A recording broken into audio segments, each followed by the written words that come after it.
My wife canceled my insurance, forged my signature, and loosened the bolt that sent me crashing 23 feet onto concrete. When I survived instead of died, she played the perfect concerned spouse while I drowned in medical bills. But Ansley made one mistake. She left a digital trail. Every login. Every timestamp. Every search for accidental death payout timeline. The mediation hearing was in 3 weeks. Before I reveal the full story of how my wife nearly ended my life and tried to steal my insurance, do me a favor, hit that subscribe button and comment where you're watching from so this story reaches more people who need to hear it. I never thought paperwork could kill me. But the signature Ansley forged almost did. My name is Bo Steele, and for 14 years I worked construction without a single injury. I was the guy who wore his hard hat in safe zones, who double-checked every harness, who made younger workers nervous because I followed every protocol like my life depended on it. Because it did. Ansley used to tease me about it. "You're so careful, Bo," she'd say, kissing my cheek before I left for work. "Always checking everything twice. It's sweet." She handled our paperwork, insurance, bills, benefits, enrollment. Said it gave her peace of mind knowing I didn't have to stress about administrative stuff after long days on the job site. I trusted her completely. That was my first mistake. The scaffolding gave way at 9:47 a.m. on a Tuesday. I was 23 feet up, inspecting welds on a commercial build downtown. Jake West had checked the platform 2 days earlier, everything rated, everything solid. But when I stepped onto the fourth bracket, the bolt sheared clean through. I remember the fall. The way sound distorted. The concrete rushing up. Then nothing. I woke up in County General with both legs shattered, 3 cracked ribs, and a concussion that made the ceiling spin. The nurse was checking my vitals when she asked the question that changed everything. "Mr. Steele, our system shows your insurance as inactive. Do you have a secondary policy we should bill?" The morphine made everything fuzzy, but those words cut through. "What do you mean inactive?" "I have coverage through my employer. Ansley handles the enrollment." The nurse's expression shifted, professional sympathy mixed with something like pity. "According to our verification system, your policy was terminated 3 weeks ago. User-initiated cancellation." 3 weeks. I'd been working the whole time. Climbing scaffolds, operating equipment, doing the most dangerous work of my career, and I'd had no coverage. No safety net. Nothing. Ansley arrived an hour later, mascara smudged from crying, gripping my hand like she'd never let go. "Oh my God, Bo." I was so scared. When Jake called and said you'd fallen, she broke down, shoulders shaking. I wanted to comfort her. But the nurse's words kept echoing. "ANS, they're saying my insurance is canceled. Did something happen with the enrollment?" She looked up, confused. Genuinely confused. "What?" "No. I renewed everything in January. You're fully covered. They're saying it was terminated 3 weeks ago." Her face went pale. "That's impossible. I'll call them right now. This has to be a mistake." She stepped into the hallway, phone pressed to her ear, voice rising in manufactured outrage. Through the glass, I watched her pace, gesticulate, perform concern so perfectly I almost believed it myself. Almost. The bills started arriving 4 days later. $47,000 for the emergency surgery. $12,000 for the hospital stay. $8,000 for imaging and diagnostics. Every envelope was another number I couldn't pay, another piece of my life crumbling. Ansley brought them to me in the hospital, her voice tight with stress. "Bo, I've called the insurance company 6 times. They keep saying the cancellation was processed through the online portal using your login credentials. They're claiming you did it yourself. I've never even logged into that portal. You handle all that." "I know. But they have records showing the cancellation originated from an authorized user. They're saying it's not their problem." Something in her tone felt rehearsed. Like she'd practiced this conversation, anticipated my questions, prepared her answers. But pain and medication made everything surreal, and I told myself I was being paranoid. I was discharged 2 weeks later with a walker, prescriptions I couldn't afford, and physical therapy appointments I'd have to skip. Jake West visited the day I got home, bringing groceries and genuine concern. "Boss, I've been over that scaffolding 100 times in my head," he said, sitting at our kitchen table while Ansley made coffee. "The inspection was clean. I checked those bolts myself. But I pulled the records after your fall, and that bracket, the one that failed, had fresh tool marks. Someone loosened it recently." Ansley's hand froze on the coffee pot. Just for a second. Then she poured like nothing had happened. "You think someone sabotaged it?" I asked. Jake shrugged. "I think it's weird. That's all. Just weird timing with your insurance and everything." After he left, Ansley sat beside me on the couch, her hand on my knee. "Jake's always been paranoid. You know that. The accident was random, horrible and random. We'll get through this. But I kept thinking about those tool marks. About the timing. About how Ansley had insisted I rest the night before the accident while she handled some admin work. About how she'd been distant for months, always on her phone, always busy with things she didn't explain. I started making calls. First to my employer's HR department, where a woman named Riley Wade listened patiently before delivering the verdict. Mr. Steele, I understand your frustration, but according to our records, you personally terminated your coverage through the employee portal on October 7th at 11:34 p.m. The system requires biometric authentication, fingerprint or facial recognition, to process coverage changes. We have digital confirmation that you authorized this change. I was asleep at 11:34. I go to bed at 10 every night. The system doesn't lie, sir. If you believe there was fraud, you'll need to file a police report and provide evidence. Until then, we can't override a user-initiated termination. Every door I knocked on had my name already on the denial. I called the insurance company directly. Spoke to a claims adjuster who sounded bored and skeptical. Sir, our fraud protection is industry-leading. The cancellation was processed using verified credentials from an IP address associated with your household on a device registered to your account. If someone else accessed your information, that's a personal security issue, not an insurance issue. Can you tell me what device was used? I'm not authorized to share those details. You'd need a subpoena. I was trapped. Legally, procedurally, financially trapped. And someone had built this cage very carefully. That's when I called Silas Matthews, an old friend who'd gone into corporate law. We met at a diner near his office, and I laid out everything: the accident, the cancellation, the timing, the tool marks, Ansley's perfect performance of shock and sympathy. Silas listened without interrupting, taking notes on a legal pad.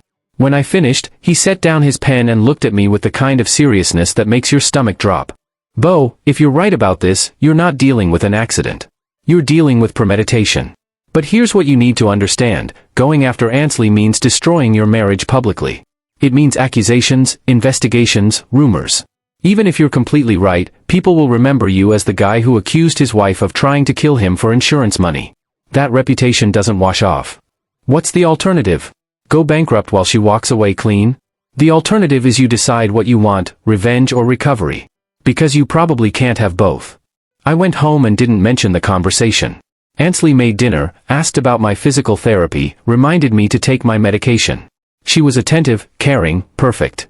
And I watched her like a stranger, cataloging every gesture, every word, searching for the crack in the performance. That night, after she fell asleep, I used her laptop. She'd left it open on the kitchen counter, browser still logged into her email. I told myself I was looking for medical bills, for insurance correspondence, for anything that might help. What I found was a draft email from 6 weeks earlier. Never sent. Just saved. I can't do this anymore. The marriage is over. I need to figure out the financials before I file. The house is in both names, but I contributed more to the down payment. The retirement accounts are joint. I need to talk to someone about protecting my assets before this gets messy. The email was addressed to someone named Derek Vance. I didn't know any Derek Vance. I kept searching. Found text messages she'd deleted but that were still backed up in cloud storage. Conversations about meeting times, about waiting for the right moment, about being patient just a little longer. Then I found the life insurance policy amendment. Dated 3 weeks before my accident. Increasing the payout to $500,000 with an enhanced accidental death clause. My signature looked perfect. Just like the insurance cancellation signature. Just like every signature Ansley had been forging for months. My hands were shaking so badly I almost dropped the laptop. She hadn't just exploited a random accident. She'd planned for one. Maybe even caused one. And if I died instead of just broken both legs, she'd have collected $500,000 and walked away to start fresh with Derek, whoever he was. I needed help. Real help. Not from friends, not from lawyers who'd tell me to think about my reputation.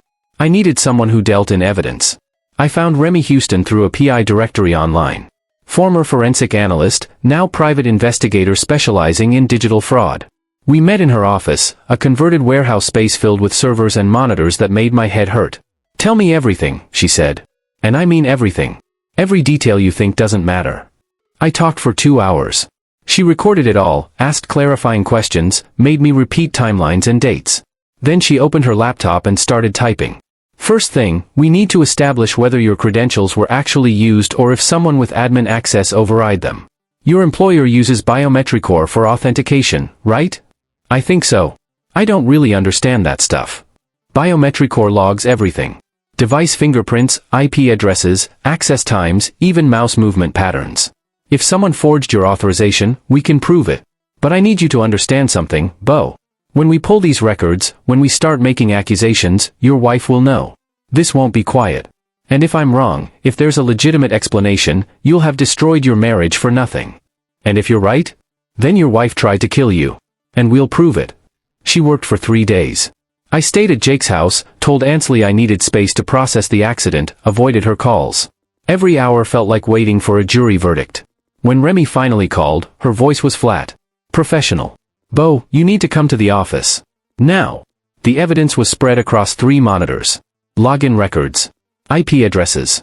Device fingerprints. Timestamps. Every piece of data told the same story. The insurance cancellation was processed at 11:34 p.m. on October 7th from a device registered as Ansley Work Laptop. The IP address matches the law firm where your wife works as an office manager.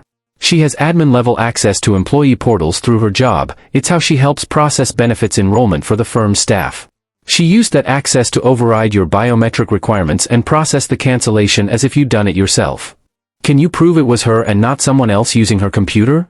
Remy pulled up another screen. The session lasted 47 minutes.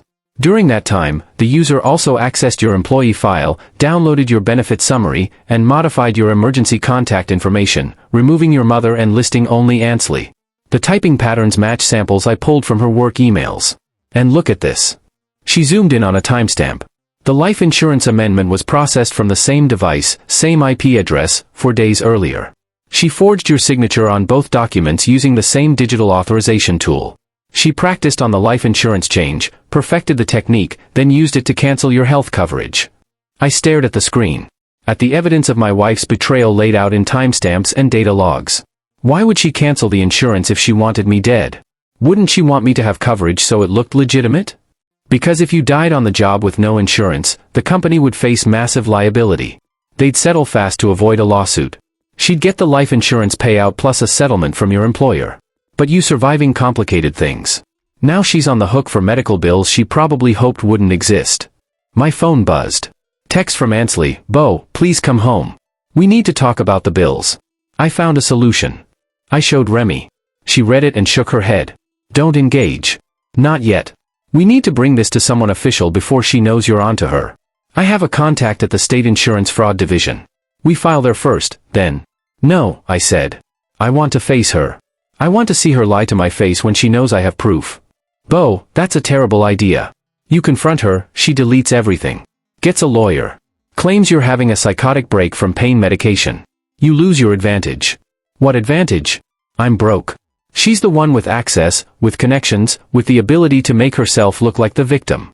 If I go through official channels, this drags out for months while I can't work and the bills pile up. I need to end this now. Remy studied me for a long moment. There's a mediation process through the State Labor Board. For disputed benefits claims. If you can get her to attend, if you can get her in a room with a neutral arbitrator and present this evidence all at once, she won't have time to spin it. But Bo, you need to understand. When you do this, your life changes. People will take sides. Some won't believe you. You'll be the guy who accused his wife of attempted murder. That's your identity now. It's better than being the guy who let her get away with it. The mediation hearing was scheduled for 3 weeks later. Ansley didn't know what it was about. I'd told her it was a standard benefits dispute review, that the company required both of us to attend since she managed our household admin. She agreed immediately, probably thinking she could perform supportive wife one more time. I spent those 3 weeks gathering everything. Remy compiled the digital forensics into a presentation even a non-technical arbitrator could understand. Silas helped me draft a formal complaint.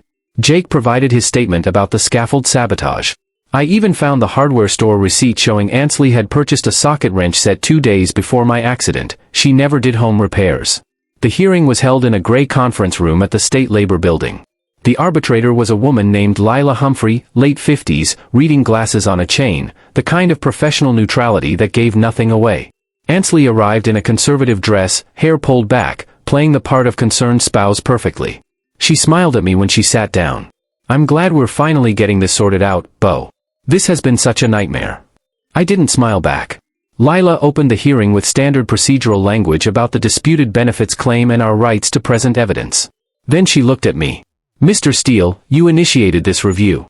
Please present your case.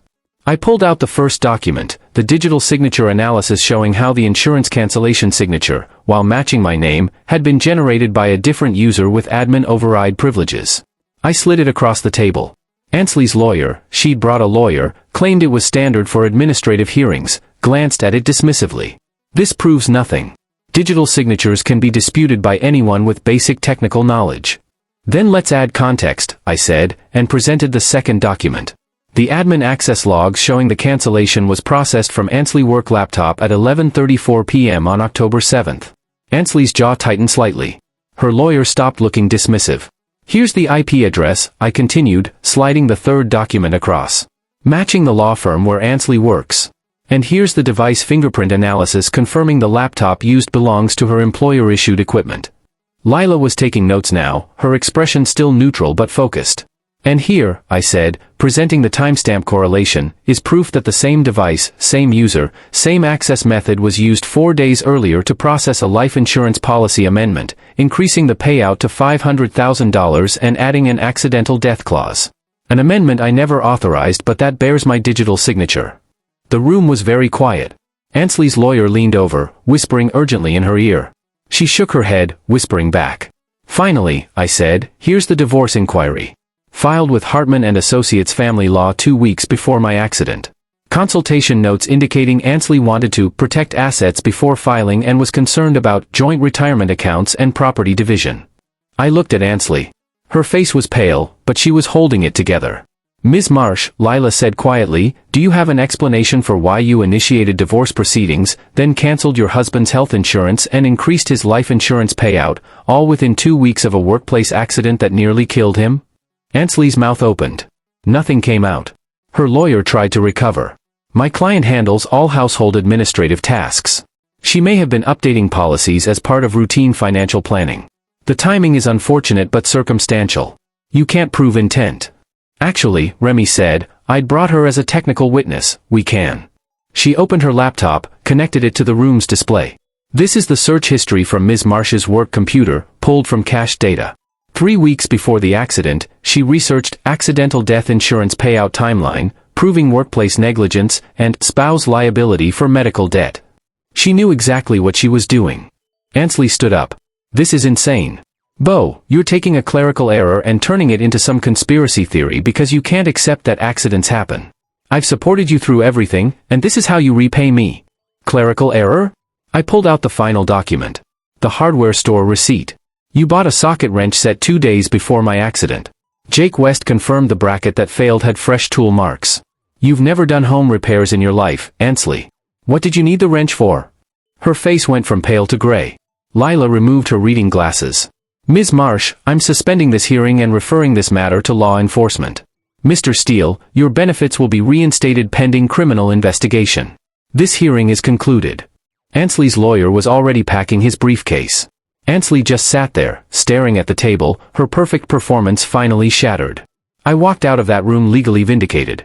The company reinstated my coverage, retroactively covered my medical bills, even issued a formal apology.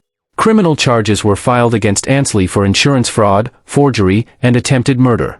The evidence was overwhelming. But Silas had been right about one thing, winning didn't erase the cost. The local news picked up the story. Construction worker accuses wife of sabotage in insurance fraud scheme. My face was on television, my name in articles, my private nightmare public entertainment. People I'd known for years looked at me differently. Some with sympathy. Some with suspicion. I heard the whispers at the hardware store, at the job sites, in the grocery store parking lot. That's the guy whose wife tried to kill him. Can you imagine?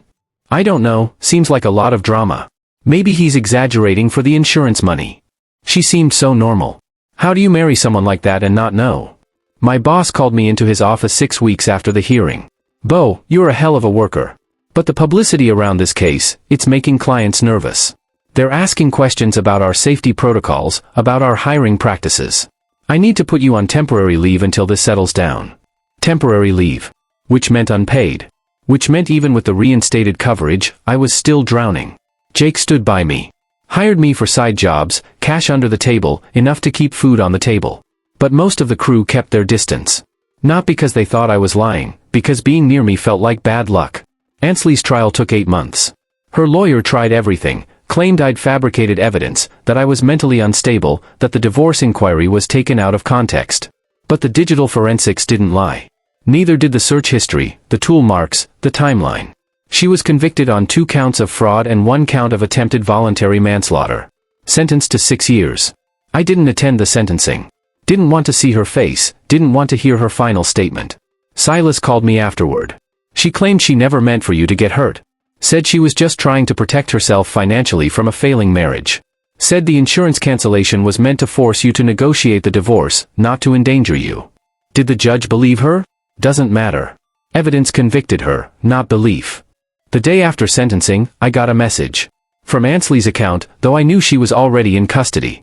Someone had set it to send automatically. The preview showed on my phone screen, "You were always so careful, checking every bolt, every harness, every signature. Except mine." I deleted it without reading the rest. That night, I sat at the kitchen table with a new insurance policy, one-eyed enrolled in myself, verified myself, signed myself. No one else had access. No one else had authority. Just me. The truth had cleared my name legally. The criminal conviction had given me justice. But it hadn't given me my life back. I was still the guy whose wife had tried to kill him. Still the cautionary tale people whispered about. Still alone in a house that felt haunted by betrayal. Jake stopped by around 9, bringing pizza and beer like he'd been doing every Friday since the accident. "You doing okay, boss?" Define okay. He sat down across from me, opened a beer. "You know what my granddad used to say? Winning and being right aren't the same as being whole. You won, Bo. You were right about everything. But that doesn't unbreak what got broken. So what do? You keep showing up. You keep doing the work. You prove you're more than what happened to you." 6 months later, I was back on job sites. Different company, fresh start, but the same work. The whispers had faded mostly, replaced by new gossip, new scandals, new tragedies. People moved on even when I couldn't. I sold the house. Too many memories. Moved into a small apartment near the industrial district. Bare walls, minimal furniture, nothing that required trust or partnership to maintain. Ansley sent one more letter from prison. The warden's office forwarded it. I held it for 3 days before opening it. Inside was a single sentence: "I'm sorry I made you stop trusting people." I burned it in the kitchen sink. Because the thing about betrayal, real, calculated betrayal, is that it doesn't just damage the relationship. It damages your ability to believe in relationships at all. Every future friendship carries the weight of wondering when the performance will crack. Every act of kindness gets scrutinized for ulterior motive. Loyalty, I learned, can be more dangerous than hatred. Hatred is obvious. You see it coming. But loyalty, trust, that's the weapon that gets past every defense because you've invited it inside. I'm careful now. More careful than I ever was with scaffolding or harnesses or safety protocols. I check everything twice. I verify independently. I trust slowly and document everything. Some people call it paranoid. I call it survival. Last week, Jake offered me a partnership in his contracting business. Equal stake, shared decisions, built on years of proven friendship. I thanked him. Said I needed time to think about it. Because I'm not ready yet. Maybe someday. Maybe when enough time passes that trust feels possible again. But for now, I show up. I do the work. I cash my checks and pay my bills and sleep alone in an apartment that requires nothing from anyone. I survived the fall. I survived the betrayal. I survived the public trial and the social exile. What I'm still learning to survive is the quiet afterward. The peace that feels like waiting. The safety that feels like a trap I just haven't recognized yet. Ansley's in prison. I'm free. But some days, I'm not sure which of us is more trapped. If you thought this story was wild, hit like, share it with someone who trusts too easily, and subscribe for more real-life revenge stories. Don't forget to comment your thoughts. Would you have survived Ansley's trap?